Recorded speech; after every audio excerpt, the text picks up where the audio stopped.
அச்சமில்லை அச்சமில்லை அச்சமென்பதில்லையே, இச்சகத்து உள்ளுரெல்லாம் ఎదుర్తు నిండ్రి పోదినం అచ్చమిల్లై అచ్చమిల్లై అచ్చమెన్బదిల్లయే.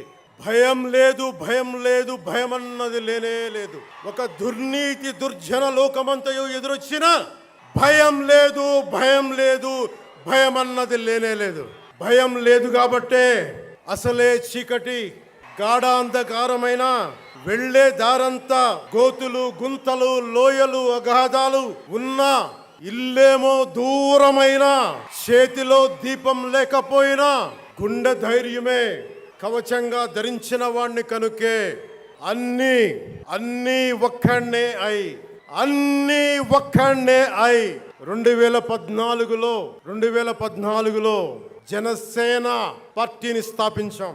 భావ తీవ్రత ఉంది గనుకే 2018లో పోరాట యాత్ర చేశాం. ఓటమి భయం లేదు కాబట్టే 2019లో పోటీ చేశాం. ఓడినా అడుగు ముందుకే వేశాం. మనం నిలబడ్డాం, పార్టీని నిలబెట్టాం. మనం నిలదొక్కుకోవటమే కాకుండా 4 దశాబ్దాల టీడీపీ పార్టీని కూడా నిలబెట్టాం. మనం ఓడినప్పుడు 2019లో మీసాలు మెలేశారు, జబ్బలు చరిచారు, తొడలు కొట్టారు, మన ఆడపడుచుల్ని అవమానించారు, ప్రజల్ని నిరంతరం హింసించారు. ఇదే న్యాయం అని మన నాయకులు, మన జన సైనికులు, మన వీర మహిళలు అందరూ అడిగితే గొంతెత్తితే వారిపైన కేసులు పెట్టారు, జైళ్లలో పెట్టారు, నిర్బంధంలో తోశారు. 4 దశాబ్దాల సుదీర్ఘ రాజకీయ అనుభవం ఉన్న నాయకుడిని అక్రమ కేసుల్లో బంధించారు. వారి తెలుగుదేశం పార్టీ కార్యకర్తల్ని, సీనియర్ నాయకుల్ని రోడ్డు మీదకి రావాలంటే భయపడేలా చేశారు. ఇక నాలాంటి వాణ్ణి తిట్టని తిట్టు లేదు, పాల్ చేయని అవమానం లేదు, చేయని కుట్ర లేదు, వేయని కుతంత్రం లేదు. ఈ ఎన్నికల్లో అసెంబ్లీ గేటును కూడా తాకలేవు అని మనల్ని ఛాలెంజ్ చేసి సరిచిన ఆ తొడల్ని బద్దలు కొట్టాం. ఏం చేశాం? బద్దలు కొట్టి ఆంధ్రప్రదేశ్ అసెంబ్లీలో 21 మంది ఎమ్మెల్యేలతోటి, పార్లమెంటులో 2 ఎంపీలతోటి అడుగు పెట్టాం.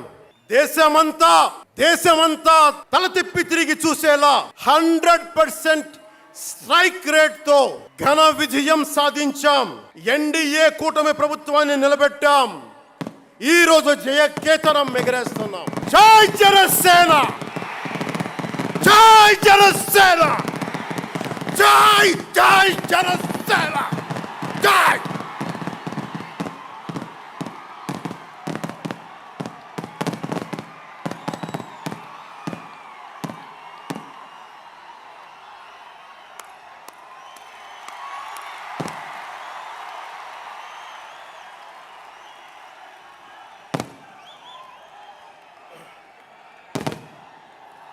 భరత భూమి నేర్పినదో, ప్రజాకోటి నేర్పినదో, నిజమేమిటో కానీ ఒట్టి చేతిలో శత్రువుపై దుమికే శక్తి ఉంది అని చెప్పిన దాశరథి కృష్ణమాచార్య మాట బలం తెలంగాణకే కాదు, నెల్లూరులో చదువుకున్న నాకు కూడా. అందుకేనేమో అలా మన జనసేన జన్మస్థలం తెలంగాణ అయ్యింది, కర్మస్థలం ఆంధ్ర అయ్యింది. రుద్ర వీణ వాయిస్తా, అగ్ని ధారలు కురిపిస్తా, తిరుగుబాటు జెండా పట్టిస్తా, దుష్ట పాలన నుండి విముక్తి కలిగిస్తా అన్న కృష్ణమాచార్య మాటలు మాకే కాదు, మబ్బుల్లో పరిగెత్తే పిడుగులు, వేట కోసం బయటకొచ్చిన కొదమ సింహాలు వారికి కూడా ఊతమిచ్చినాయి. ఊతమివ్వబట్టే 24 ఎన్నికల్లో దాష్టీక ప్రభుత్వాన్ని దించి కూటమి ప్రభుత్వాన్ని, ఎన్డీఏ కూటమి ప్రభుత్వాన్ని గెలిపించారు. అందుకని మీ అందరికీ గుండెల్లోతుల్లో నుంచి ధన్యవాదాలు. మూగబోయిన కోటి తమ్ముల గళాల పాట పలికించి కదిలి జవమ్ము కూర్చి నా కళానికి బలమిచ్చి నడిపినట్టి నా తెలంగాణ కోటి రతనాల వీణ, నా తెలంగాణ కోటి రతనాల వీణ. అలాంటి కోటి దివిటీల క్రాంతి జ్యోతి తెలంగాణకు ఆ రోజున కరెంట్ షాక్ తగిలి చనిపోబోయిన నాకు కొండగట్టు ఆంజనేయుడి దయ, తెలంగాణ అన్నదమ్ముల దీవెన, నన్ను ప్రేమించే ప్రజలందరి దీవెన నాకు పునర్జన్మనిచ్చింది తెలంగాణ భూమి. అలాంటి తెలంగాణ నేల తల్లికి నా వందనాలు, హృదయపూర్వక వందనాలు. బండెనక బండి గట్టి 16 బండ్లు గట్టి, ఏ బండిలో పోతావు కొడక నైజాం సర్కార్ రోడా అని కాలికి గజ్జె కట్టి, చేత కర్ర బట్టి కాలికి గజ్జె కట్టి, ఆటనే పాటనే ఆయుధంగా మలిచిన వాడు, యువత గుండెల్లో పోరాట స్ఫూర్తిని నింపిన వాడు, నేను కనిపిస్తే ఎలా ఉన్నావురా తమ్మి అని ఆప్యాయంగా పలకించే మన మధ్య లేని నా అన్న, నా గద్దరన్న, నేల నుంచి వచ్చిన నా తెలంగాణ జన సైనికులకి, జనసేన నాయకులకి, వీర మహిళలకు నా హృదయపూర్వక శుభాకాంక్షలు. మా ఆడపడుచులు, మా వీర మహిళలు, మీ పోరాట స్ఫూర్తిని నేను మర్చిపోలేను. మీరు నా దృష్టిలో, ప్రజల దృష్టిలో, అందరి దృష్టిలో మీరు రాణి రుద్రమ్మలు, వీరనారి గున్నమ్మలు, మా జనసేన వీర మహిళలు, మా జనసేన ఆడపడుచులు, అందరి క్షేమం కాంక్షించే సూర్యదేవుని లేలేత కిరణాలు. తేడా వస్తే కాల్చి కథం చేసే లేజర్ బీములు మా జనసేన వీర మహిళలు. అలాంటి మీకు, మా ఆడపడుచులకి, మా వీర మహిళలకి నేను మీకు రుణపడి ఉంటాను. సీనియర్ నాయకులు కొనతాల గారు చెప్పినట్టుగా ఈరోజు హోలీ పర్వదినం, రంగులు, ఉత్సాహం, మైత్రిని పంచే పండగ. చెడు పోయింది, మంచి వచ్చిందని చెప్పి రంగులు జల్లుకునే పండగ. మన జయకేతనం ఎగరవేసిన రోజున హోలీ కూడా రావటం యాదృచ్ఛికం కాదు, భగవంతుడి నిర్ణయం. అందుకని దేశ ప్రజలందరికీ నా హోలీ శుభాకాంక్షలు తెలియజేస్తా ఉన్నాను. ये भगवान का आशीर्वाद है कि जनसेना का यह खास दिन होली के पावन त्योहार के साथ आया है. मेरे लिए होली रंगों का त्योहार है, एकता का त्योहार है, दोस्ती का उत्सव है, खुशी और उल्लास का पर्व है. इस शुभ अवसर पर मैं इस मंच से, पिठापुरम से आप सभी को होली की हार्दिक शुभकामनाएं देता हूं. తమిళనాడు నుంచి నాకు ఎంతో ప్రేమనిచ్చారు. మన స్పీచ్లు చూస్తారంటే నాకు తెలియదు. మన తమిళనాడు పర్యటనకి వెళ్తే అందరూ నాకు ఎంతో ప్రేమనిచ్చారు. షణ్ముఖ యాత్రకి వెళితే నేను తమిళనాడులో చాలా కీలకమైన దశలో ఉన్నవాడిని, పెరిగినవాడిని. సుబ్రహ్మణ్య భారతీయారిని స్ఫూర్తిని నింపుకున్నవాడిని. అలాంటి తమిళనాడు ప్రజలందరికీ నా మనస్ఫూర్తిగా మీకు నా నమస్కారాలు. రమణ మహర్షి ఉళ్ళిట్ట ఎన్నట్లు సిద్ధர்கள் வாழ்ந்த సిద్ధపేట్ల సిద్ధర్ భూమి, ఉలహ పుదుమరియం తిరుక్కురళవై ఉలహకు తంద జ్ఞాన భూమి, అచ్చమిల్లై అను ముళింగియ మహాకవి భారதியார் வீரபூமி, உலகத்தை ரட்சிக்கும் கந்தசஷ்டி கவசம் எனும் அருண்கோடை தந்த ஆன்மீக பூமியாம் தமிழகத்தை சேர்ந்த என் அன்பு உள்ளங்களுக்கு எனது అన్బు நிறைந்த వణకంగల్. మన మహారాష్ట్రకి వెళితే నాకు మహారాష్ట్రలో అభిమానులు ఉంటారు. అది కూడా రాజకీయ పరంగా ఉంటారు, సినిమాల పరంగా కాకుండా అని నాకు తెలియలే. ఎంతో ప్రేమనిచ్చారు. గౌరవ మహారాష్ట్ర ముఖ్యమంత్రి దేవేంద్ర ఫడ్నవీస్ గారు నన్ను రమ్మని 19 నుంచి అడుగుతూ ఉన్నారు. అప్పుడు కుదరలా, 24లో కుదరలేదు, 19లో కుదరలేదు, 14లో కుదరలేదు. మొన్న హర్యానాలో మీరు రావాలి ఖచ్చితంగా అని చెప్పి ప్రత్యేకించి నన్ను పిలిపించారు. నేను ఎన్డీఏ కూటమి కోసం ప్రచారం చేశాను, భారతీయ జనతా పార్టీ కోసం. వెళ్ళిన అన్ని సీట్లు దాదాపు 95% మనం గెలిచాం, ఒక్క సీటు తప్ప.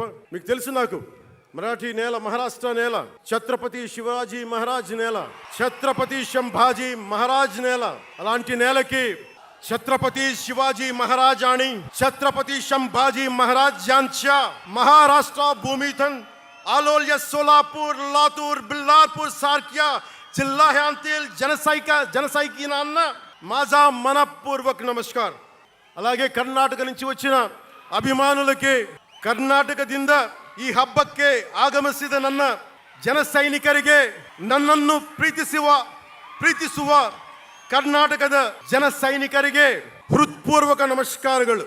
చాలా భాషలు అయిపోయినాయి కదా అని మీకు అర్థమైంది కదా. 2 భాషలు ఒక్క భాషలా కాదు. భారతదేశానికి కావాల్సింది తమిళనాడుతో సహా we need multiple languages, not just 2. We need multiple languages to keep not just for the integrity of the country but also to understand each other, to share love with each other. అందుకనే బహుభాషే భారతదేశానికి మంచిది. చెప్తామా భారత్ మాతాకి జై, బోలో భారత్ మాతాకి. అలాగే ఎందుకు సినిమా మాట్లాడకూడదు అంటే 450 మంది పైచీలకు జన సైనికులు సినిమాలను కాదు సిద్ధాంతాలు నమ్మి చనిపోయారు. వారి గౌరవం కోసం ముందుగా నేను 11 సంవత్సరాల క్రితం పార్టీ పెట్టినప్పుడు, ఈరోజు మీకు డేటాలు చెప్పను, ఎన్డీఏ ప్రభుత్వం గురించి వీటిని చెప్పను. నేను మీతోటి 11 సంవత్సరాలు పార్టీని ఎలా నడిపాం, ఏ బేసిస్తో నడిపాం, నా కష్టాలేంటి, నేను పడ్డ ఇబ్బందులేంటి, కొన్ని పంచుకుంటాను. అన్నీ పంచుకుంటే సంవత్సరం కావాలి. నేను ఓటమిలు ఎలా ఉంటాను, గెలుపులు ఎలా ఉంటాను, మీరు నా గుండెల్లో పెట్టుకున్న వాళ్ళు, మీరందరూ నా గుండెల్లో పెట్టుకున్నాను. మీకు మించిన కుటుంబం నాకు లేదు. అలాంటి నేను 2014లో ఒక్కడనే కూర్చొని జ్వలిస్తూ మదించిపోతూ మన ఆలోచనతో మధిస్తూ ఎలా చెప్పాలి, పెద్ద రాజకీయాల మీద నా చాలా మంది కసరత్తులు చేసిన వాడిని కాదు. 2009లో అప్పుడు రాజకీయ ప్రస్థానం తప్ప. 2003లో నేను మా నాన్నకి చెప్పాను. ఈరోజు మా నాన్నగారు లేరు, స్వర్గస్థులు అయ్యారు. మా నాన్నకి మా అమ్మకి 2003లో చెప్పాను, అమ్మ నేను ఒక రోజు పాలిటిక్స్కి వెళ్తాను. మా అమ్మయ్య మా నాన్నకి నచ్చల మాట, శుభ్రమైన కెరీర్ పెట్టుకొని పిచ్చేంట్రని.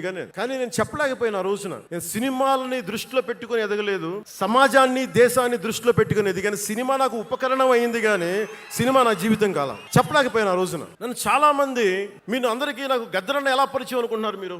రాజకీయాల ద్వారా కాదు. గద్దరన్న ఖుషీ సినిమా చూసి మా అన్నయ్య గారిని పట్టుకొని మా అన్నయ్య గారి దగ్గరికి వచ్చి, మా పెద్దన్నయ్య గారి దగ్గరికి వచ్చి, మీ తమ్ముడిని కలవాల్సిందే నేను. మా అన్నయ్య ఫోన్ చేశారు, అని నేను గద్దర్ గారు కలుస్తారంటాను. నాకు గద్దర్ గారంటే ఇష్టం చిన్నప్పటి నుంచి, మా నాగబాబు గారి దయ వల్ల. సరే కలిస్తే ఆయన ఎంత క్షుణ్ణంగా ఆయన పరిస్థితి చెప్పాడంటే, అరే నువ్వు దేశం కోసం సమాజం కోసం ఆలోచించేవాడివి. నీ ఏ మేరా జహా అనే పాటలో నువ్వు భరతమాతని సంఖ్యలలో బంధించి పెట్టావు కదా, నీ భావం నాకు అర్థమైందిరా అన్నాడు. నువ్వంటే నాకు ఇష్టం రా తమ్మి అని చెప్పి ఆ రోజు నుంచి మాకు స్నేహం, అది నాకు అన్నా తమ్ముడు బంధమైందని ఆయన చనిపోయేలో. అలాగే 2006లో నేను విపరీతంగా ఒక పిహెచ్డి కోసం ఒక స్కాలర్ ఎలా చదువుతాడో పుస్తకాల మధ్యలో సినిమాలు చేశాను. అందుకే నా సినిమాలు మీకు నచ్చి ఉండకపోవచ్చు ఆ రోజున. కానీ నా జ్వలనాన్ని ఎక్కడో ఢిల్లీలో కూర్చొని ఒకళ్ళు, ఢిల్లీ యూనివర్సిటీలో పనిచేసే ఒక ప్రొఫెసర్, ప్రకాశం జిల్లాకు చెందిన వ్యక్తి, నాకు తెలియదు ఆయన ప్రకాశం జిల్లా వ్యక్తి. నా రోజున ఆయన వచ్చి మిమ్మల్ని కలవాలని చెప్పి ఒక నెల రోజులు నా వెంట పడితే ఆయన కలిశారు. ఆయన వచ్చి నన్ను ఒకే ఒక మాట అడిగారు 2006లో, మీరు రాజకీయాల్లోకి వస్తారా? బహుజన సిద్ధాంతం మేము ముందుకెళ్తాం. చాలామంది అడిగి నన్ను పంపించారు, మీరు సంసిద్ధం అంటే నేను మాట్లాడతాను, నేను కదుపుతానంటే. ఆ రోజున నాకు ఇంకా మెచ్యూరిటీ లేదు. ఒక కుటుంబాన్ని నడపడానికే చాలా శ్రమ పడాలి, ఒక కుటుంబాన్ని ఏకతాటిపైన తీసుకురావాలంటే నేను కష్టపడాలి, ఒక సినిమా చేయాలంటే నేను ఇంత కష్టపడాలి, ఇన్ని కోట్ల మందికి సంబంధించిన జీవితాన్ని ఒక భావంతో కట్టిపడేయాలంటే నాకు ఇంకా అంత మెచ్యూరిటీ లేదు. మెచ్యూరిటీ వచ్చిన రోజున మీకు తెలియజేస్తానని చెప్పాను. ఆ వ్యక్తి అప్పటి నుంచి ఇప్పటి దాకా అరుదుగా అప్పుడప్పుడు కలుస్తూ ఉంటాను. ఈ రోజున హైదరాబాద్ సెంట్రల్ యూనివర్సిటీ ప్రొఫెసర్, మీలో కొంతమందికి తెలిసి ఉండొచ్చు, ప్రొఫెసర్ శ్రీపతి రాముడు గారికి మనస్ఫూర్తిగా నా ధన్యవాదాలు తెలియజేస్తున్నాను. వారిని వేదికపైకి రమ్మని మనస్ఫూర్తిగా కోరుకుంటా ఉన్నాను. ఎందుకంటే మీరు ఓజీ ఓజీ అని అరుస్తూ ఉంటే, నన్ను సినిమాల కంటే కూడా సినిమాల్లో ప్రజలకి పనిచేసే మనిషిని చూశారు ఇలాంటి మేధావులందరూ, పోరాట యోధులందరూ. సో నాకు ఎప్పుడు కూడా ఆయన ప్రొఫెసర్ గారు మన జనసేన పార్టీ కాదు, ఆయన ప్రొఫెసరే. బహుజన సిద్ధాంతాల కోసం, అంబేద్కర్ ఆశయాల కోసం, అణగారిన వర్గాల కోసం నిలబడ్డ వ్యక్తి ఆయన. చాలామంది విద్యార్థుల్ని పిహెచ్డీలకి సిద్ధం చేసే వ్యక్తి. మన దగ్గర ఉన్న బేతపూడి విజయ్ కుమార్ గారు కూడా ఆయన శిష్యుడే. ఇలాంటి శిష్యులు ఎంతోమంది తయారు చేసి ఆయన జనసేన ఎప్పుడు నాకు అండగా ఉంటారు. ఓడిపోయినా నిలబడ్డా ఎప్పుడైనా సరే నమ్మకం ఏంటంటే మీరు ఉండాలి, మీరు రాణించాలని నిరంతరం తప్పించే శ్రీపతి రాముడు గారికి నేను ఇవ్వగలిగేది ఒకటే, నా గుండెల నుంచి ప్రేమ ఇవ్వగలను.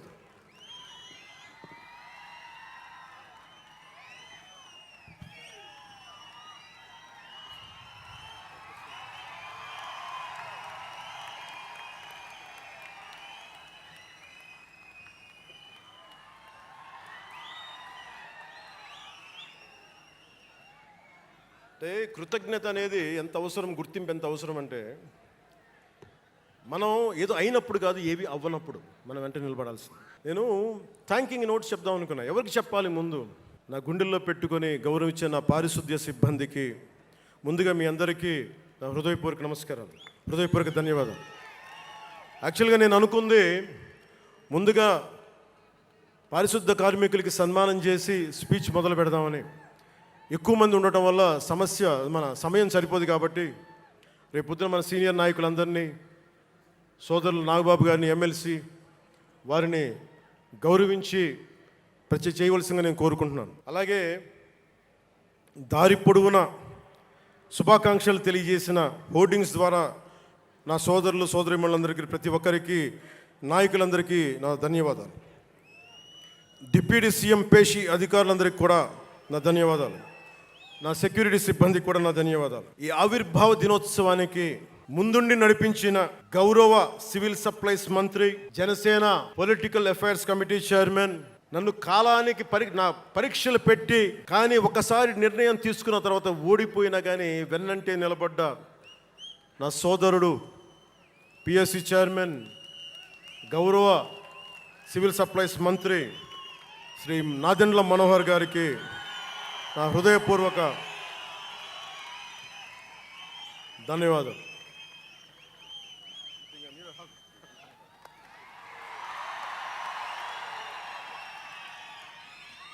హరిప్రసాద్ గారికి ఏం ఆశించాలా, జీతాలు తీసుకోవాలా, జీతభత్యాలు లేవు, ఉన్నంతలోనే ఎవరి అన్నిటికీ పాపాల భైరవుడు ఆయన.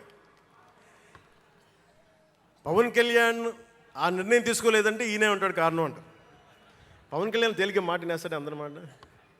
పవన్ కళ్యాణ్ కొంచెం ఆలోచన ఉంటుంది కదా, ఎవరికి ఇవ్వాలి, ఎందుకు ఇవ్వకూడదని. కానీ ప్రతిదానికి నేను తీసుకున్న నిర్ణయాలకి ఆయన భరించాడు. అలాంటి అన్నిటినీ భరించి నా వెన్నంటే ఉన్న హరిప్రసాద్ గారికి మనస్ఫూర్తిగా నా ధన్యవాదాలు. పోరాటం చేసిన నాయకులందరికీ నా ప్రత్యేక ధన్యవాదాలు. సోషల్ మీడియా సిబ్బందికి, స్టేజ్ కల్చరల్ ఆర్టిస్టులందరికీ, ఫుడ్ సప్లయర్స్ అందరికీ, దాతలకి, డాక్టర్స్ టీమ్కి, ప్రతి ఒక్కరికి నా హృదయపూర్వక నమస్కారాలు. ఇందాక ఆ పైన హెలికాప్టర్లో వస్తుంటే చాలామంది మెగాస్టార్ చిరంజీవి గారి అభిమానులకి, మెగాస్టార్ తనయులు, గేమ్ చేంజర్ రామ్ చరణ్ గారి అభిమానులు, తెలుగు హీరో హీరోయిన్లు, ప్రతి నటుల అందరి హీరోల అభిమానులు, మీ అందరికీ కూడా నా ప్రత్యేక నమస్కారాలు, ధన్యవాదాలు. అలాగే పవన్ కళ్యాణ్ అభిమానులకు కూడా నా హృదయపూర్వక నమస్కారం. కలిసి ఒక వ్యక్తితో బలవంగా ప్రయాణం చేస్తూ ఉన్నాను. 4 దశాబ్దాల సుదీర్ఘ అనుభవ రాజకీయ నాయకులు, హైటెక్ సిటీని రూపకల్పన చేసిన దార్శనికుడు, క్లేమోర్ మైన్స్ తోటి పేల్చేస్తే కింద పడితే దులుపుకొని మళ్ళీ రాజకీయాల్లో తిరిగి నెక్స్ట్ డే డ్యూటీలోకి వచ్చిన బలమైన నాయకుడు, శ్రీ గౌరవ ముఖ్యమంత్రి శ్రీ నారా చంద్రబాబు నాయుడు గారికి, వారి తనయులు శ్రీ నారా లోకేష్ గారికి నా హృదయపూర్వక ధన్యవాదాలు, నమస్కారాలు. నాదెండ్ల మనోహర్ గారికి, కందుల దుర్గేష్ గారికి, ఎంపీలు తంగెళ్ళ ఉదయ్ శ్రీనివాస్ గారికి, వల్లభనేని బాలశౌరి గారికి, కొణిదెల నాగబాబు గారికి, హరిప్రసాద్ గారికి, నిమ్మక జయకృష్ణ గారికి, లోకం మాధవ గారికి, కొనతాల రామకృష్ణ గారికి, పంచకల్ల రమేష్ బాబు గారికి, సుందరపు విజయ్ కుమార్ గారికి, చనిపోయిన వంశీకృష్ణ యాదవ్ గారికి, పంతం నానాజీ గారికి, బత్తుల బలరామకృష్ణ గారికి, శ్రీ దేవివర ప్రసాద్ గారికి, గిడ్డి సత్యనారాయణ గారికి, పులపర్తి ఆంజనేయులు గారికి, బొమ్మిడి నాయకర్ గారికి, బోలిశెట్టి శ్రీనివాస్ గారికి, పొత్సమాత ధర్మరాజు గారికి, చిర్రి బాలరాజు గారికి, మండలి బుద్ధప్రసాద్ గారికి, ఆర్ శ్రీధర్ గారికి, ఆరణి శ్రీనివాసులు గారికి, 2000 పవన్ కళ్యాణ్ మర్చిపోయా, నేను మర్చిపోయినా మీరు మర్చిపోయిన ఎవరు కదా.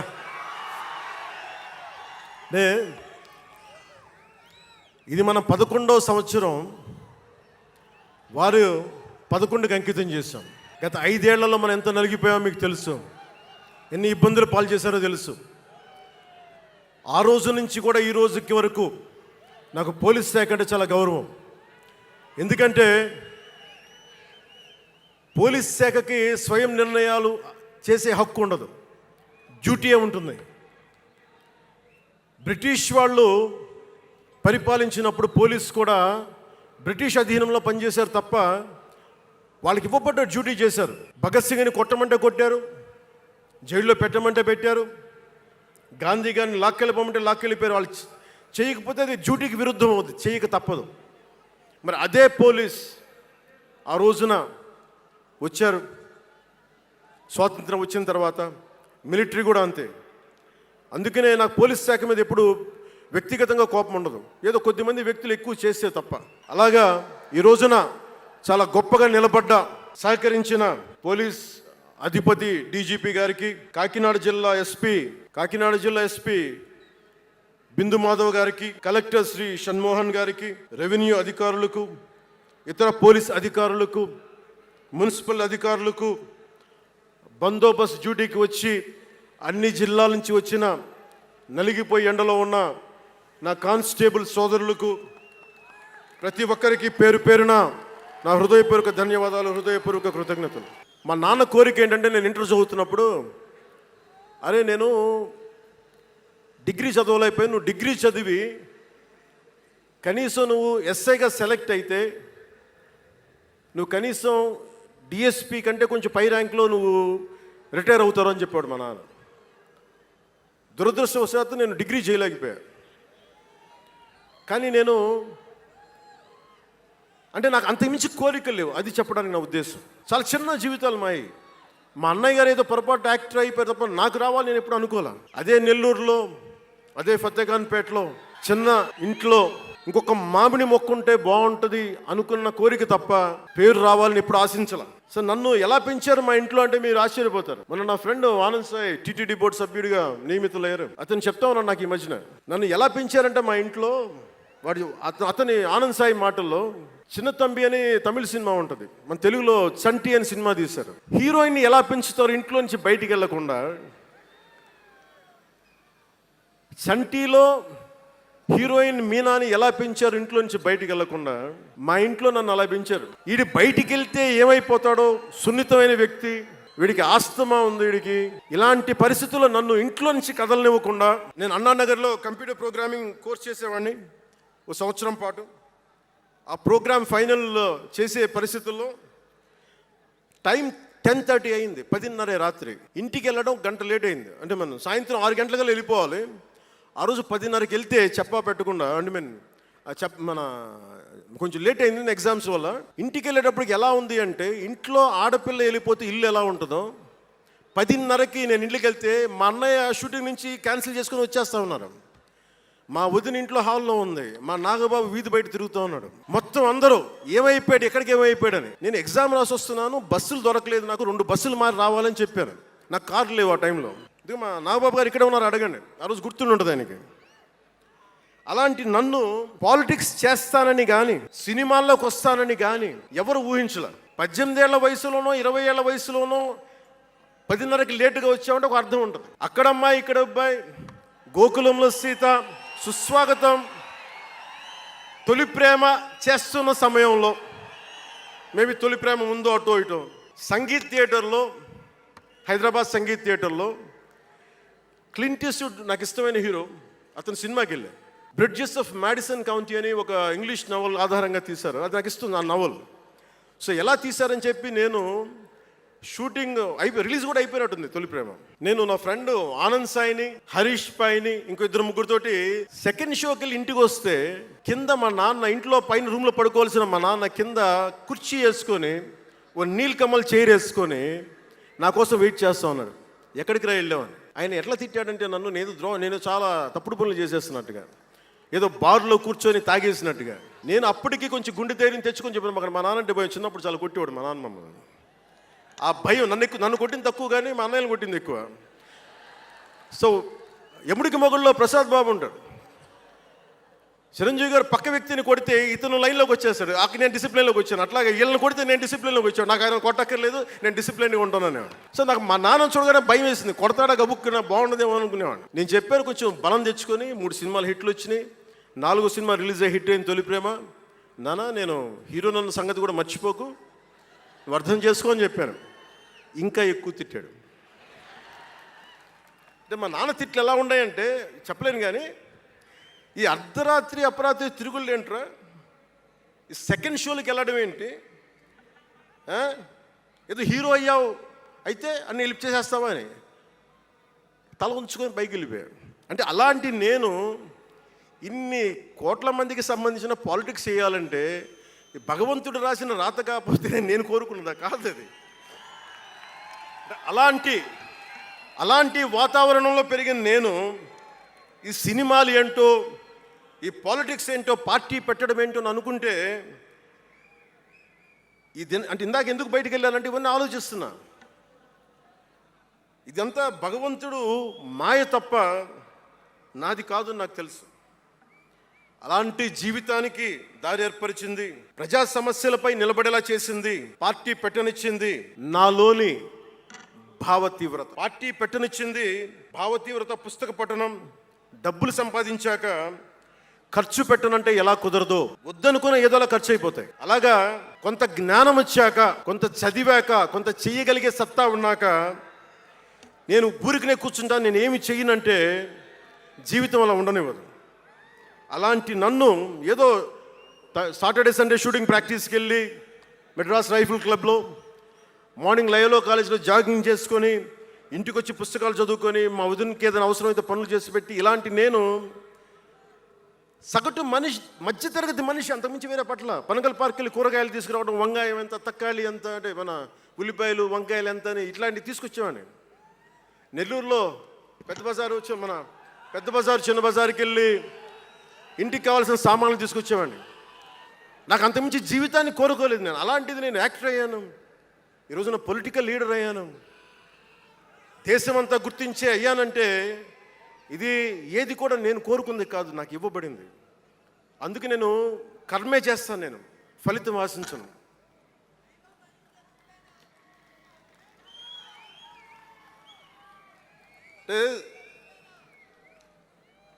అంటే ఎలా ఉంటుందంటే, అది ఇవన్నీ ఎందుకు చెప్తున్నానంటే, సగటు మనిషి చాలా భయాల మధ్య, చాలా బాధ్యతల మధ్య జీవితాన్ని కొనసాగించాలి.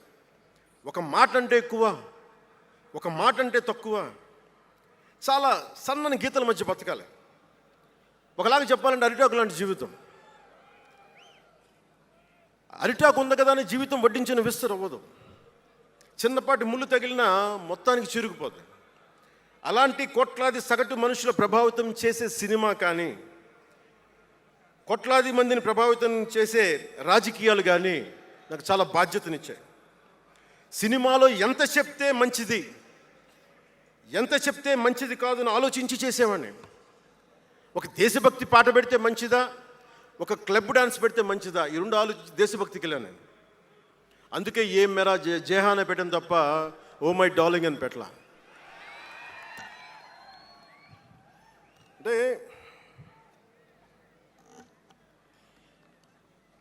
ఎందుకు నేను ఆలోచిస్తానంటే, మనిషి మనెవరం శాశ్వతం కాదు. మాట అది మంచి అయినా చెడైనా, అందుకే ఆలోచించే మాట్లాడతాను ఎప్పుడు. ఈ అన్న మాట ఒక తరం 2-3 తరాలు ఉండిపోతే పర్యవసానం ఏంటి, ఎనీ పబ్లిక్ పాలసీ, ఇవన్నీ ఆలోచించి నేను జనసేన కోసం ప్రతిపాదించిన 7 సిద్ధాంతాలు చాలా మదించి, శోధించి, తర్కించి మీ ముందు పెట్టింది. సంవత్సరం కాదు, 2 సంవత్సరాలు కాదు, నేను టీనేజర్గా ఉన్నప్పటి నుంచి నాకు నెల్లూరు డైకస్ రోడ్లో డాక్టర్ కరీముల్లా గారు నాకు ఆస్తమాకు వచ్చినప్పుడల్లా నాకు డెర్ఫ్లిన్ ఇంజెక్షన్ ఇచ్చేవాళ్ళు. ఆయన కోసం వెయిట్ చేస్తూ ఉంటే ఒక బోర్డు నన్ను ఆకర్షించేది, prevention is better than cure అని. దాన్ని ఎప్పుడు గుర్తుండిపోయింది నాకు. అంటే వ్యాధి నివారణ కంటే, వ్యాధి చికిత్స కంటే కూడా వ్యాధి నివారణ మేలని. అందరూ చాలామంది అనుకుంటారు కదా, ఎందుకు నాకు చెగువెరా ఇష్టం అంటే అది కమ్యూనిజమో మావోయిజమో కాదు. ఒకడు డాక్టర్ అయ్యండి, శారీరకం రుగ్మతలు వస్తే బాగు చేసే డాక్టరు సమాజానికి పట్టే రుగ్మతలను ఎవడు బాగు చేస్తాడు అని చెప్పి డాక్టర్ వృత్తి వదిలి విప్లవకారుడు అయ్యాడు చూసారా, ఆ భావన నాకు ఇష్టం చెగువెరాలో. అంతేకాదు అతను మావోయిస్టో కమ్యూనిస్టో అని కాదు, గెరిల్లా అని కాదు. ఆ మానవీయ కోణం నాకు నచ్చి దాన్ని ఇష్టపడ్డాను చెగువెరాను.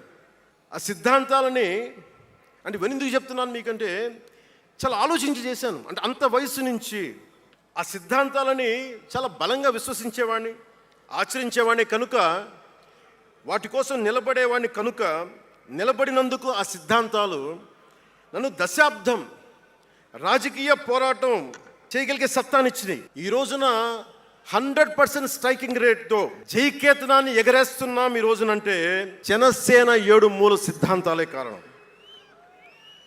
అంటే మీకు మొన్న మన జనసేన ఆవిర్భావ దినోత్సవం అని అనగానే పవన్ కళ్యాణ్, నేను ఎంత పేరుందో నాకే తెలీదు, ఇంగ్లీష్ పేపర్లో కూడా ఏదో నేషనల్ పేపర్లో ఢిల్లీ నుంచి ఎవరో తెలుగు జర్నలిస్ట్ పంపించలే, హిందీ జర్నలిస్ట్ పంపించారు నాకు. Pawan Kalyan changes his ideology left right and centre అని.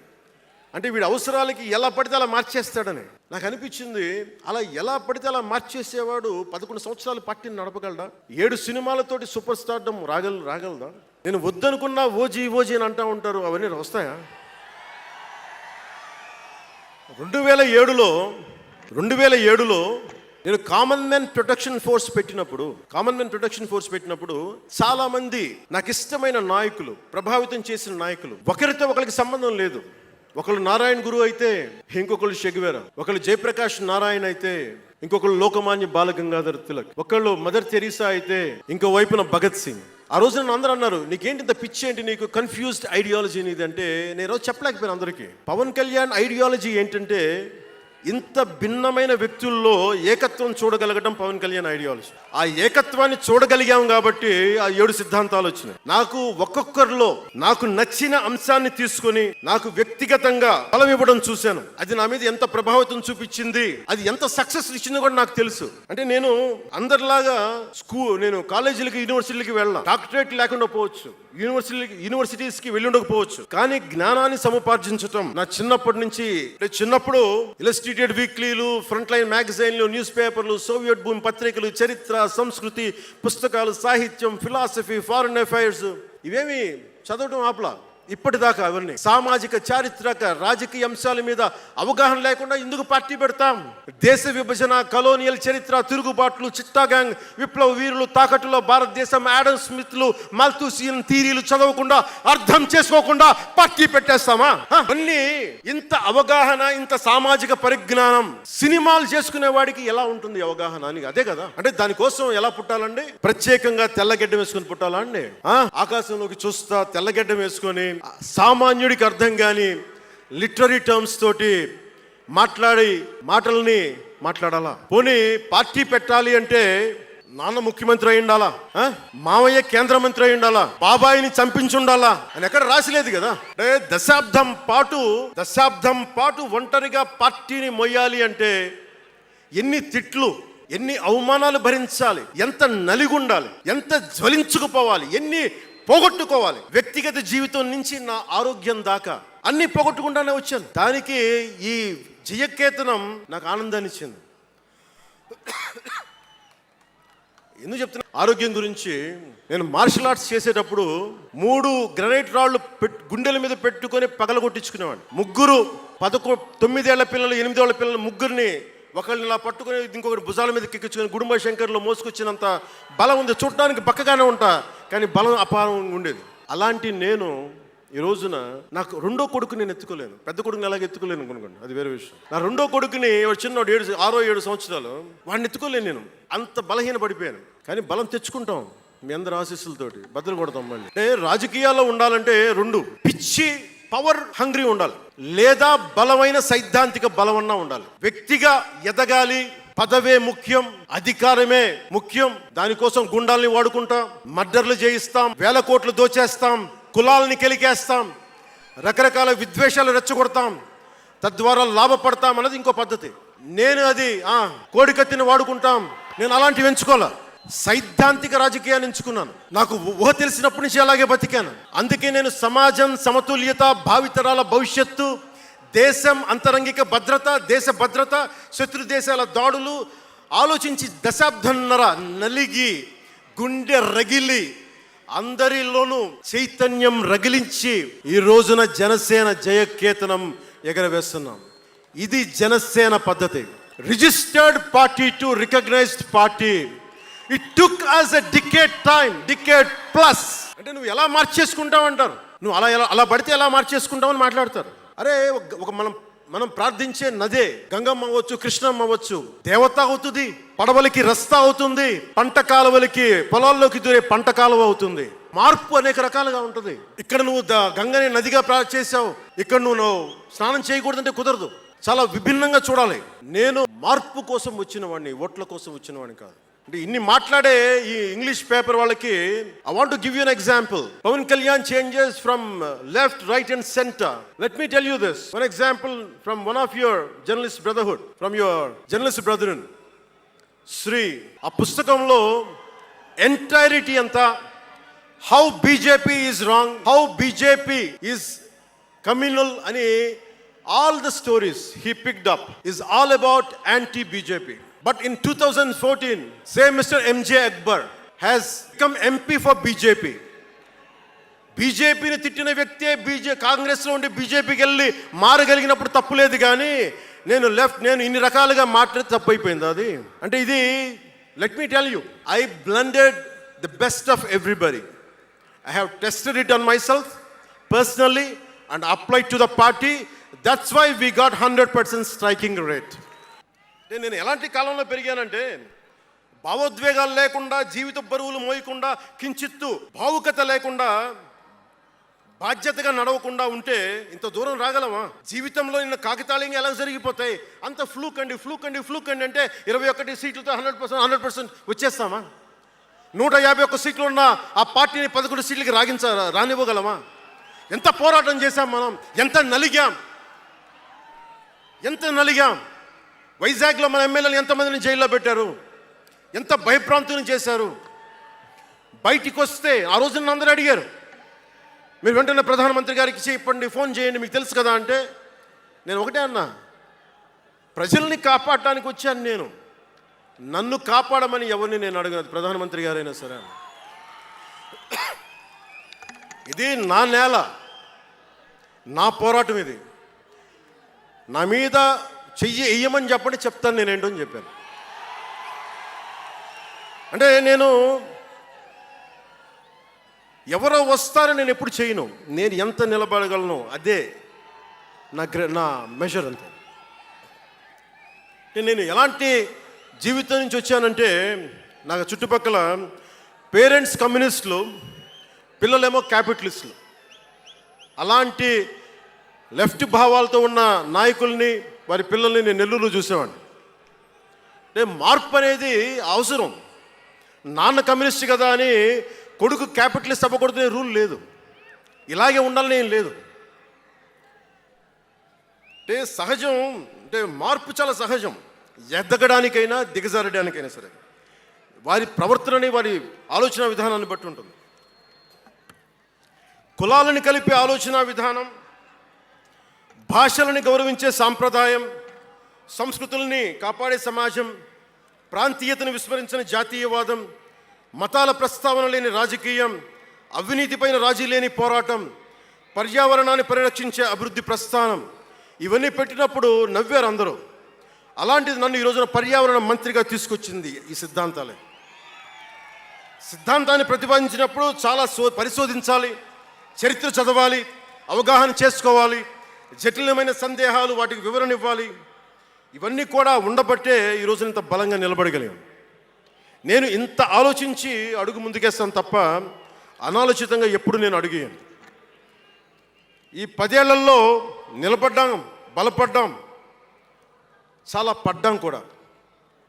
సమాజ తీరుతెన్నులు ఎలా ఉంటాయి అని ఆలోచించేటప్పుడు నన్ను బూతులు తిట్టినా, ఆ తిట్టిన వాటిని ప్రసార మాధ్యమాల్లో ప్రసరింపజేసి డిబేట్లు పెట్టి వీళ్ళకి నా జీవితం తప్ప ఇంకేమి లేవా, కనిపించవా అనుకునేవాడిని. అంటే మీరు చెప్పండి, ఒకళ్ళ ఇంట్లో ఆస్తి తగాదాలు, అన్నా చెల్లెల మధ్య ఆస్తి గొడవలు, రాష్ట్రానికి సంబంధం ఏముంది? అది అసలు ప్రజలు ఆలోచించాల్సింది ముందస్తుగా అసలు ఎన్నికల్లో చేయడానికి డబ్బులు లేని వాళ్ళ దగ్గర ఇన్ని వేల కోట్లు ఎలా వచ్చినాయి? నేను డిగ్రీలు చదివి పిహెచ్డీలు చదివి నాకు ఉపాధి రాకపోతే వీళ్ళు కేవలం రాజకీయాల్లోకి వచ్చి వేల కోట్లు ఎలా సంపాదిస్తారు? దానికోసం వాళ్ళిద్దరు కొట్టుకుంటుంటే అది మనకి ఎలా సమస్య అవుతుంది? ఇది మీరు ఆలోచించాల్సింది. అంతేగాని కూర్చోబెట్టి సినిమా సినిమా సినిమా అంటే మొక్కే కాదంట్లా. మీకు కోపం రావాలి కదా. అన్యాయం జరిగితే కోపం లేని సమాజంలో మార్పు ఎలా వస్తుంది? ఒక్కడికి కోపం వచ్చింది చిన్నప్పుడు, పవన్ కళ్యాణ్కి. ఒక్కడి కోపం వస్తే ఇంత మార్పు వచ్చింది. ఇన్ని లక్షల మంది కోపం వస్తే ఏం జరుగుతుంది మీరు ఊహించగలరా? ఆ కోపమే రావాలి అన్యాయం మీద. ఇక మిగిలింది మనకి భవిష్యత్తులో పైన కాకుండా ఎలాగ మనం ముందుకెళ్ళాలి, ఎలా సిద్ధంగా ఉండాలనేది మనం ఆలోచించాలి. కొన్ని కీలకమైన అంశాలు చెప్పి తెలియజేస్తాను.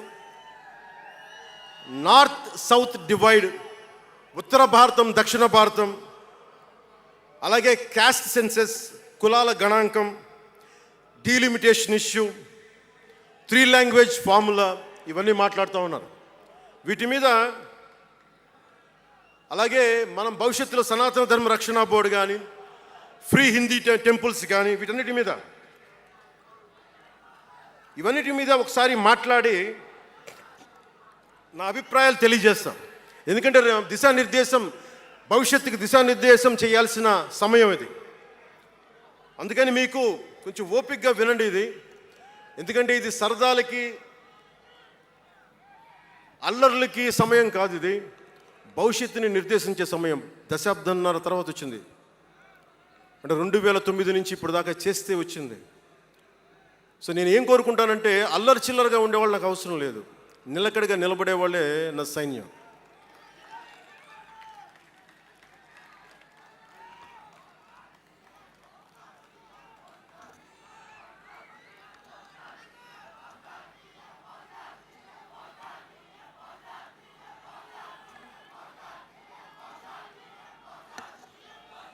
నేను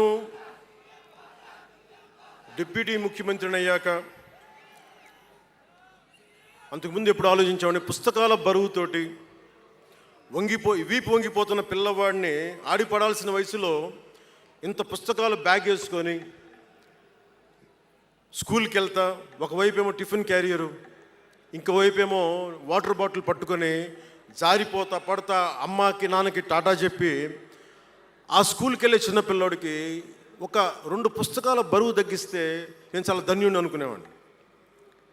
అలాగే ఎక్కడో గిరిజన తాండాల్లో చుక్క నీటి కోసం ఏడ్చే గిరిజనులకి 1 బిందెడు మంచినీళ్ళు ఇస్తే చాలా బాగుంటుంది అని చేయగలను అనుకునేవాడిని. డోలీ మూతలతోటి రహదారులు లేని కొండ ప్రాంతాల్లో కేవలం 100 మంది నివసించే గిరిజన తాండాలకి ఒక చిన్న రోడ్డు వేయించగలమా అనుకునేవాడిని. కానీ ఈ రోజున మీ అందరి దయ, జన సైనికులు, వీర మహిళల పట్టుదల, ఈ రోజున మనం దాదాపు 4000 పైచిలకు కిలోమీటర్లు రోడ్డును వేయించగలిగాం. వాళ్ళు 2000 వేయించారు 5 సంవత్సరాల్లో. మనం 2500 కోట్ల పైగా ఖర్చు పెట్టినట్టున్నాం. ఇవన్నీ ఎందుకు చెప్తున్నానంటే, ఒకవేళ మనం అనుకుంటే ఎంత చేయగలమని అంటానికి.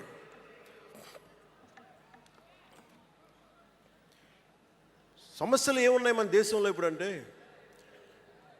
ముఖ్యంగా పార్టీలో వేదిక పైన ఉన్న నాయకులకి, జన సైనికులకి, మీ అందరికీ కూడా ఇది చాలా కీలకమైన సమయం. 2047 విజన్ అని మాట్లాడుతున్నారు గౌరవ ముఖ్యమంత్రి గారు. 2047 ప్రధానమంత్రి గారు మాట్లాడుతున్నారు. వికసిత్ భారత్, స్వర్ణ ఆంధ్రప్రదేశ్, $2 ట్రిలియన్ ఎకానమీ, భారతదేశం ప్రపంచంలోనే 3వ ఆర్థికంగా బలంగా ఉండే దేశం అవ్వాలని ఆలోచిస్తూ ఉన్నాం. ఇంత బలమైన దేశం కావాలి అంటే బలమైన ప్రజలు ఉండాలి, బలమైన నాయకత్వం ఉండాలి. నేను ఎందుకు ఇంత తపన పడతాను మీ అందరి కోసం అంటే, నాకు ఈజీగా వెళ్ళిపోయే వ్యక్తులు అవసరం లేదు, నాకు గోల చేసే వ్యక్తులు అవసరం లేదు. దేశం కోసం నిలబడే యువత కావాలి నాకు, చీల్చి చెండాడే యువత కావాలి నాకు, దేశం కోసం. అంటే ఎందుకు చెప్తున్నానంటే, సర్దార్ వల్లభాయ్ పటేల్ గారిని అడిగారంట, బెంగాల్ రాష్ట్ర విభజన అప్పుడు 1920లో విభజిస్తున్నాం అనుకున్నప్పుడు దేశంలో ఉన్న జాతీయ నాయకులు అందరూ వచ్చారు, జరగకూడదని ఆప్ చేశారు. అలాంటిది భారతదేశాన్ని పాకిస్తాన్గా భారత్గా విభజిస్తుంటే మీరు ఎందుకు చేయలేకపోయారు, ఆపలేకపోయారు? ఒక రాష్ట్రాన్ని ఆపగలిగినప్పుడు ఇది ఎందుకు ఆపలేకపోయారంటే, ఆయన అన్న మాటలు ఏంటంటే, మాకు వయసు అయిపోయింది, పెద్దవాళ్ళం అయిపోయాం, జైల్లో నలిగిపోయాం, సరికొత్త యువరక్తాన్ని తయారు చేయలేకపోయాం, మాకు శక్తి సన్నగిల్లింది అని. అందువల్ల వదిలేయాల్సి వచ్చింది చేతుల అని. అది నాకు చాలా ప్రేరణ అయింది. నెక్స్ట్ అందరం, గౌరవ ముఖ్యమంత్రి గారు వికసిత్ ఆంధ్రప్రదేశ్ కోసం ఆలోచిస్తున్నారు. నేను వికసిత్ ఆంధ్రప్రదేశ్ కోసం ఆలోచించే వాళ్ళు ఉన్నారు. నేను ఆలోచిస్తుంది భవిష్యత్తుని నిర్మించగలిగే యువ నాయకత్వం. ఈరోజు ఒక్కడు తలుచుకుంటే ఎంతమంది ఎమ్మెల్యేలు వచ్చారో చూడండి. ఫస్ట్ టైం ఎమ్మెల్యేలు ఎంతమంది ఉన్నారు? అలాంటిది మీ నుంచి ఊరికి 100 మంది నాయకుల్ని తయారు చేయాలి. రాష్ట్రం నుంచి జాతీయ స్థాయిలోకి వెళ్ళగలిగే 100 మంది నాయకుల్ని తయారు చేయగలగాలి. అదే నా లక్ష్యం, నా స్వప్నం 2047కి. అంటే ఎలా ఉండాలి అంటే, విదేశాలకి వెళ్ళాల్సిన అవసరం రాకూడదు ఇంక మనకి. మన దేశానికి మనం వీసాలు డినైల్ చేసేంత స్థాయి భారతదేశంలో ఉండాలి అంటే, దేశాన్ని సమాజాన్ని నడిపే నాయకులు మీలో నుంచే పుట్టాలి. నేను చేస్తాను దానికి ప్రోగ్రామ్స్. ఈ రోజున వేదిక పైన ఉన్న స్పోక్స్ పర్సన్స్ అందరూ ఎలా వచ్చారనుకుంటున్నారు మీరు? హరిప్రసాద్ గారికే చెప్పాను నేను, సార్ ఎలా చేయమంటారు సార్ మమ్మల్ని అని అడిగితే, మీరు వెళ్ళి జనంలోకి వెళ్ళండి, ఎవరైతే మాట్లాడగలరో వాళ్ళు పిలవండి అంటే, అలా పిలిస్తేనే ఇక్కడున్న స్పోక్స్ పర్సన్స్ అందరూ కూడా జనం మధ్యలోంచి పికప్ చేసిన వాళ్ళు అలా తయారు చేశాం. పార్టీ నిర్మాణాన్ని అలా చేశాం. నా కోరిక ఆంధ్రప్రదేశ్, తెలంగాణ నుంచి దేశాన్ని ప్రభావితం చేసే 100 మంది యువ నాయకుల్ని, మహిళలు కావచ్చు, యువకులు కావచ్చు, అదే నా లక్ష్యం. దానికోసం పనిచేద్దాం మనందరం. ఎందుకంటే సరైన నాయకులు లేకపోతే చిల్లర వేషాలు వేసేవాళ్ళు, పనికి మాలిన వేషాలు వేసేవాళ్ళు చూసాం కదా గత ప్రభుత్వంలో ఎలా ప్రవర్తించారు. వాళ్ళు వచ్చారు అంటే బలహీనత మనది, తప్పు మనది. ఎవడు వచ్చినా వదిలేస్తున్నాం మనం. అందుకని మీరందరూ దానికి సంసిద్ధం అవ్వండి. ఇంకొక మాట వాళ్ళు మాట్లాడింది ఇందాక, ఆ ఇంగ్లీష్ పత్రికలో ఒకటి చెగువేరా గురించి మాట్లాడారు, దానికి సమాధానం చెప్పాను. ఇంకోటి ఏమంటారంటే, Pawan Kalyan has suddenly become a Hindu defender, a Sanatani defender అని. Do I have to become a defender for Sanatana Dharma? It is within my blood. I don't have to prove it. Today maybe you might be seeing it today. Always I had it in my blood. నేను 21 yearsలో కూడా 14 ఏళ్ల వయసు నుంచి, right from the age of 14 I was doing దీక్ష. 14 సంవత్సరాల నుంచి ఎప్పుడు అయ్యప్ప దీక్ష చేసేవాడిని. మొన్నే మా అన్నయ్య, మా నాగబాబు, మా అమ్మ, నేను ఒక ఫోటో చూపించారు ఎవరో. నేను కాషాయ బట్టలో ఉన్నా, మా అన్నయ్య, మా పెద్దన్నయ్య, మా చిన్నయ్య, మా పెద్దన్నయ్య, మా అమ్మ నవ్వుతూ ఉన్నారు. నేను ఈ ఫోటో ఎలా పెట్టానంటే, ఏంటి జీవితం, వైరాగ్యంతో ఉండేవాడు. అంటే నేను నా ధర్మం మీద నాకు అంత గౌరవం. సో నాకు మీరెవరూ కొత్తగా సర్టిఫికేట్లు ఇవ్వాల్సిన అవసరం లేదు, నేను మీకు ప్రూవ్ చేసుకోవాల్సిన అవసరం అంతకంటే లేదు. అంటే చిన్నప్పుడు ఎలా ఉండేయండి పరిస్థితులు, ఏదైనా మాట్లాడదాం వీళ్ళందరితో అంటే, సడన్గా నువ్వు తిరుపతి లడ్డూలు కల్తీ అయిపోతే నువ్వు ఎర్ర బట్టలు వేసుకొని ఇవన్నీ మాట్లాడుతున్నావు అంటే, నేను చెప్పండి మీరు ఇప్పుడు దాకా 219 టెంపుల్స్, 219 టెంపుల్స్ అపవిత్రం చేస్తే, మన అంతర్వేది రథాన్ని తగలబెడితే నేను వచ్చిండొచ్చు కదా. రామతీర్థంలో రామచంద్రుల వారి విగ్రహాన్ని తల నరికేస్తే నేను బయటకు వచ్చి గోల చేసి ఉండొచ్చు కదా. ఎందుకు స్టేట్మెంట్గా పరిమితం అయ్యాం? చిన్నప్పటి నుంచి మా ఇంట్లో రామనామ జపం ఉండేది. మా నాన్న ఉమ్మడి కమ్యూనిస్ట్ పార్టీ సభ్యుడు, ఎథీస్ట్ ఒకప్పుడు, టీన్స్లో 20లో. ఆయన మరి ఎలా మారిందో మనసు తెలియదు కానీ విపరీతమైన రామభక్తుడు అయిపోయాడు. నేను పుట్టేటప్పటికి మా ఇంట్లో ఎప్పుడూ రామనామమే ఉండేది. ఆ రామనామాన్ని జపిస్తూనే నాకు జబ్బు వచ్చినా మా నాన్న రామనామమే చెప్పేవాడు. అలాంటి రామనామం జపించే మాకు రాముడి విగ్రహం తల నరికేస్తే కోపం రాకూడదంటారేంటి మీరు? ఇదే మీకు ఒక మహమ్మద్ ప్రవక్తకి పవిత్ర రంజాన్ మాసంలో మహమ్మద్ ప్రవక్తకి మీరు ఒక మాటని దూషించగలరా? దూషించి బతకగలరా? అల్లాని ఒక మాట అనగలరా? జీసస్ క్రైస్ట్ ఒక మాట అనగలరా? మేరీ మాతని ఒక మాట అనగలరా? కానీ పార్వతీ దేవిని తిడతారు, లక్ష్మీ మాతని తిడతారు. అంటే నువ్వు ఇస్లాంకి అపవిత్రం జరిగితే మాట్లాడితే సెక్యులరిజం,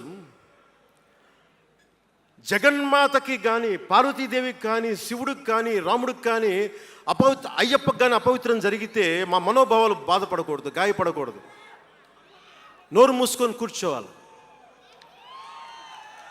ఆ జనరేషన్ పోయిందిరా బాబు,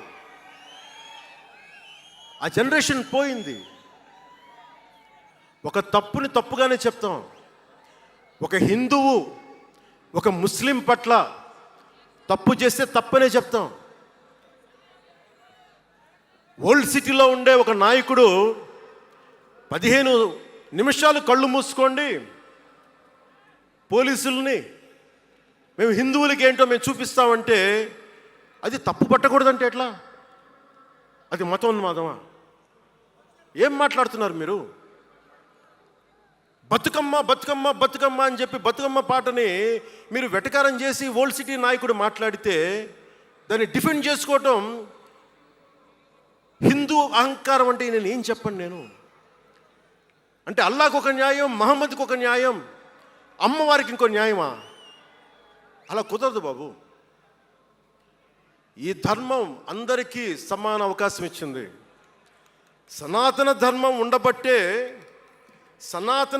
ఉండబట్టే విజయనగర రాజులు మస్జిద్ కట్టించారు. సనాతన ధర్మం కాబట్టే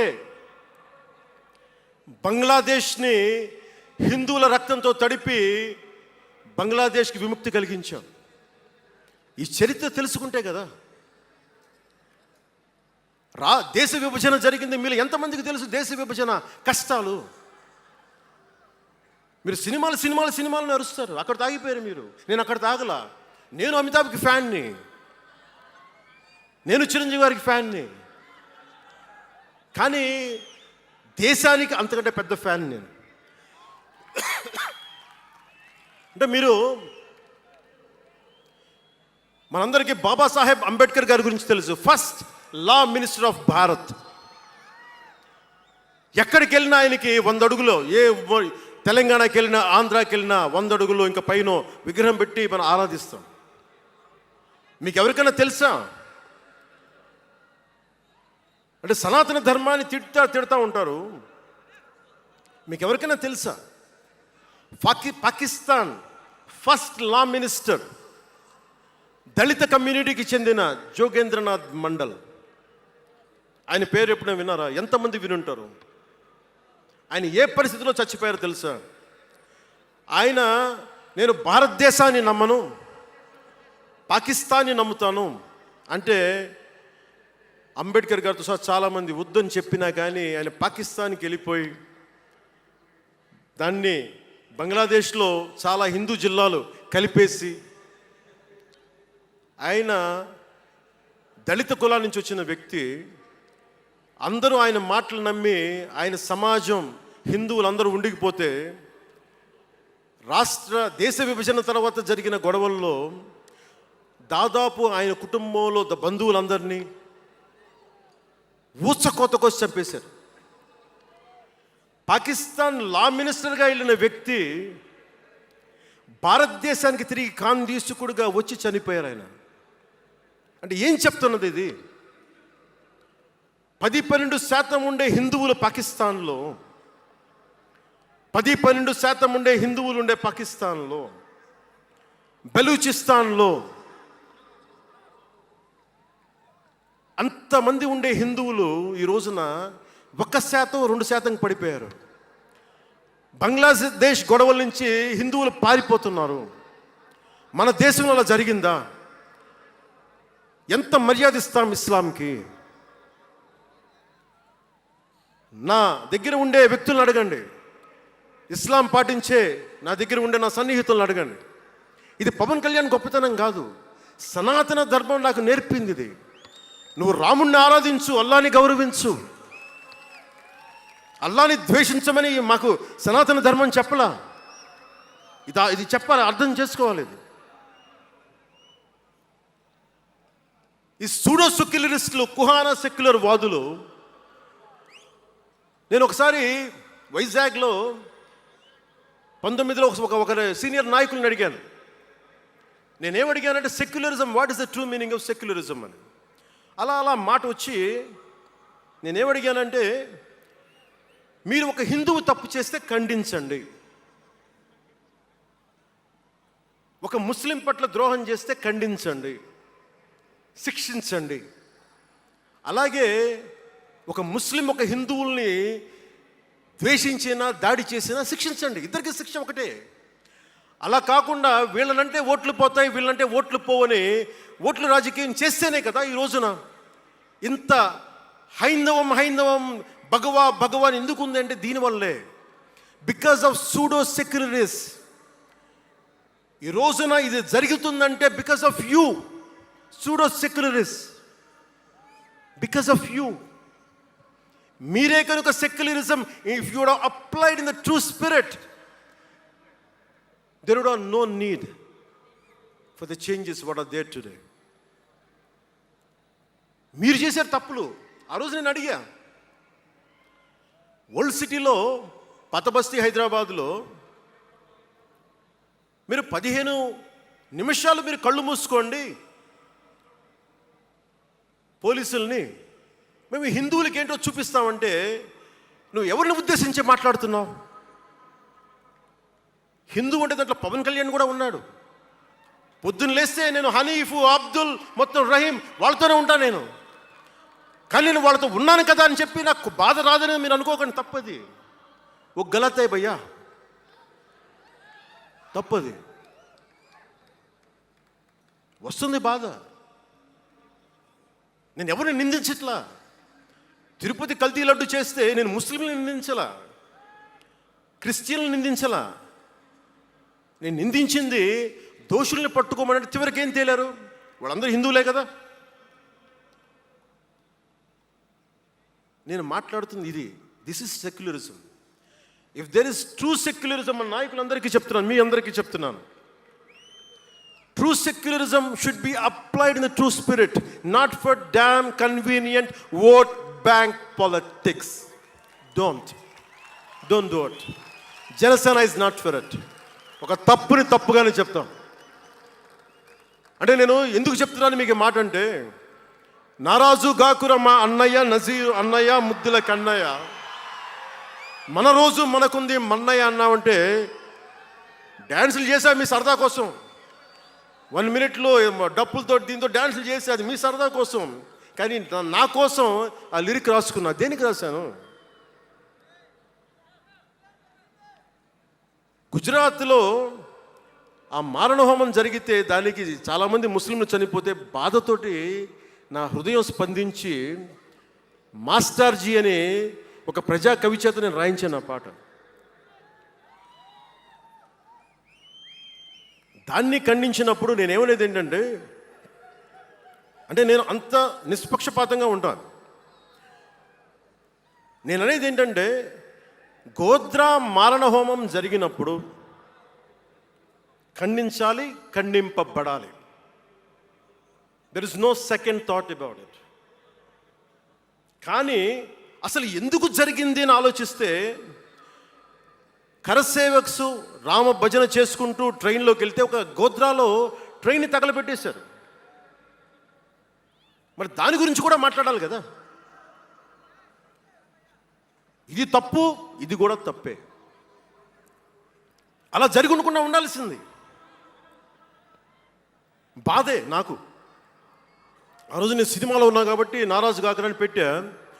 అదే కనుక అలాంటి సంఘటన నుండి ఏం చేయాలి మనం? అలాంటి తప్పులు జరిగితే మొదటి తప్పు చేసిన వాడినే వెతికి వెతికి పట్టుకొని జ్యూస్ లాగా సెకండ్ వరల్డ్ వార్లో జర్మనీని ఎలాగా సౌత్ అమెరికాకి వెళ్ళినా ఎలా పట్టుకొని శిక్షించారో మొస్సాద్, అట్లాగా తప్పు ఎవడు చేయనండి, either is a Hindu or Muslim, ఎవరైతే మొదటి తప్పు చేశారో వాళ్ళను కనుక శిక్షిస్తే పర్యవసానమై ఉండవు. ఇది చాలా బలంగా ఆలోచించాలి.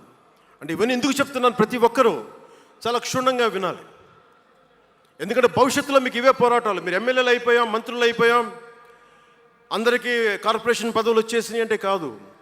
ఇప్పుడు మనం వేసింది తొలి అడుగు మట్టుకే. నేను భారతదేశం కోసం చనిపోవడానికి సంసిద్ధంగా ఉన్నాను, గుర్తుపెట్టుకోండి. ఎందుకంటే నా ఇంటెన్సిటీ చాలా వైల్డ్గా ఉండదు. అంటే మాట్లాడితే సంస్కృతాన్ని తిడతారు, హిందీని మీరు రుద్దుతున్నారు, సౌత్లో దక్షిణాదిని అంటారు. అన్ని దేశ భాషలే కదా. మన తమిళనాడులో తమిళ్ హిందీ రాకూడదు అంటుంటే నాకు అనిపించింది మనసులో ఒకటే, అప్పుడు తమిళ సినిమాలని హిందీలోకి డబ్ చేయకండి. డబ్బులేమో హిందీ నుంచి కావాలి, ఉత్తరప్రదేశ్ నుంచి డబ్బులు కావాలి, బీహార్ నుంచి డబ్బులు కావాలి, ఛత్తీస్గఢ్ నుంచి డబ్బులు కావాలి, కానీ హిందీ మాకు వద్దంటే అదే న్యాయం. పనిచేసే వాళ్ళందరూ మనకి బీహార్ నుంచి రావాలి, కానీ హిందీని ద్వేషిస్తానంటే ఎట్లా? ఇవన్నీ మారాలి కదా. అందుకని భాషల్ని ద్వేషించాల్సిన అవసరం లేదు.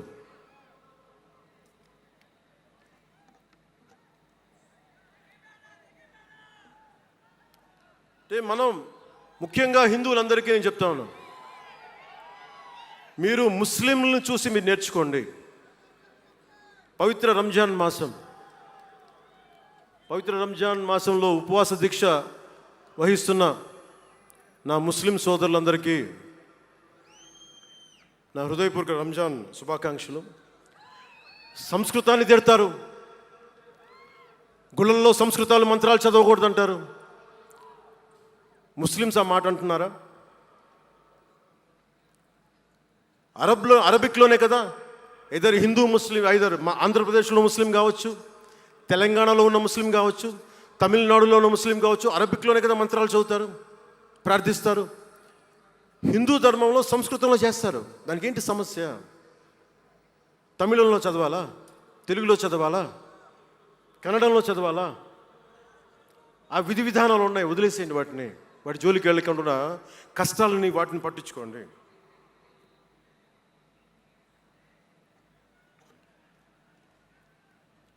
మాట్లాడితే భారతదేశాన్ని ఉత్తరం దక్షిణం అంటూ ఉంటారు. ఆంధ్రాని తెలంగాణ విభజన సమయంలో తెలంగాణ ఇవ్వకపోతే మేము ఈ భారతదేశానికి సంబంధించిన ఒక అన్న స్టేట్మెంట్లు చూసాం, అలాంటి నాయకుల్ని చూసాం. ఆంధ్రాని విభజిస్తుంటే ఆంధ్ర వాళ్ళు మేము ఇక్కడ సంబంధం లేదు, మేము భారతదేశంలో ఉన్నామన్న స్వయం నాయకులు నా దగ్గర అన్నారు.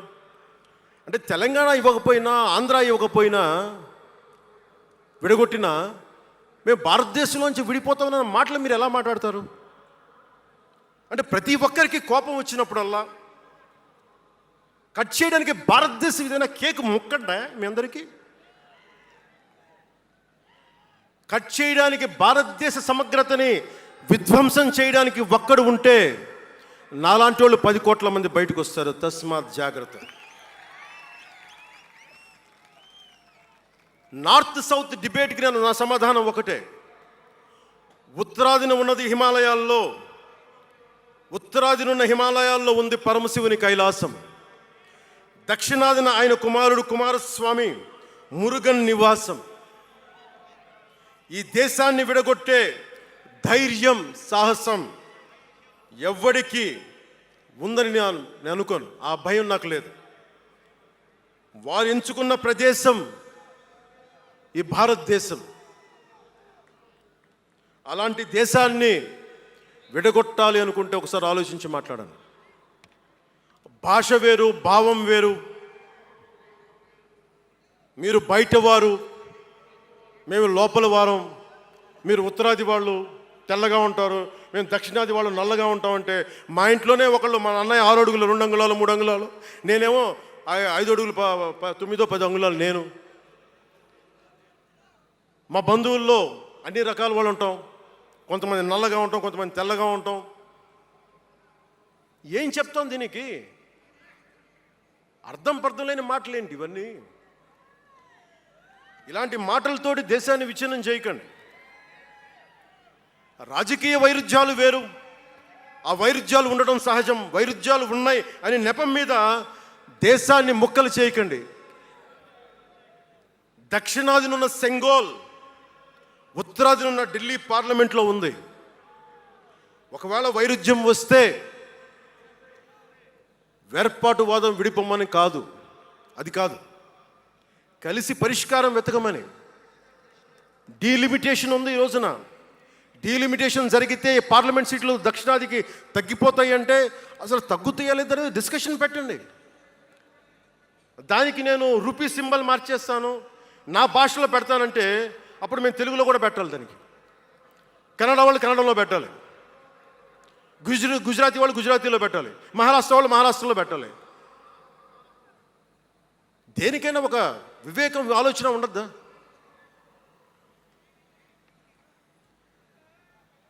ఉన్నత పదవుల్లో ఉన్నవారు మీరు చాలా ఆలోచించి చేయాలి. చాలా ప్రభావితం చేస్తాయి మీ మాటలు. ఒకటి విధ్వంసం చేయడం తేలిక, ఒకటి నిర్మాణం చేయడం తేలిక, కష్టం. నేను వివక్ష అనిపించలేదు అనుకుంటున్నారా మీరందరూ? తమిళనాడులో పెరిగినప్పుడు 14 ఏళ్ళ వయసులో నేను తమిళనాడులో పెరిగినప్పుడు మైలాపూర్ స్కూల్ అన్నారే, గొల్టింగ వాడ అని పిలిచేవాడు. నేను నాకు అర్థమయ్యేది కదా గొల్టీ అంటే ఏంటి అనుకునేవాడిని. అదొక డెరిగేటెడ్ టర్మ్ అది. నేను మా మాస్టర్ గారిని అడిగాను, రామ్నాథన్ గారిని అడిగాను, సార్ ఇంత మాదిరి சொல்கிறாங்க సార్, గొల్టీని சொல்கிறாங்க సార్ అంటే ఆయన నాకు ఒకటే మాట చెప్పాడు. వాళ్ళని పిలిచాడు, వాళ్ళని తిట్టాడు. ఏదో ఏంటి సార్ గొల్టీ, ఎందుకు సార్ గొల్టీ మీనింగ్ అంటే ఆయన ఏదో నవ్వి వదిలేసి ఆయన ఒక మాట అన్నాడు, అరే தெலுங்குని రివర్స్ பண்ண గొల్టీ అని சொல்லுவாங்கடா, அப்படி என்ன பெரியார் வந்து தெலுங்குக்காரன் தான்டா, பெரியார் வந்து தெலுங்குக்காரன் தான், బలిజన్ నాయకర్ దారు అవరు. ఆ టైంలో ఇప్పుడు మన తిరుపతి రాయలసీమలో ఉండే బలిజ నాయుడు కులానికి చెందిన వ్యక్తి పెరియార్ గారు, తెలుగు. ఆయన ద్రావిడ ఉద్యమ రూపకర్త. సో అందుకని భాషదేముంది, అందుకని దీన్ని పెట్టుకొని విధ్వంసం క్రియేట్ చేయడం సరైనది కాదు. నేను మీకోసం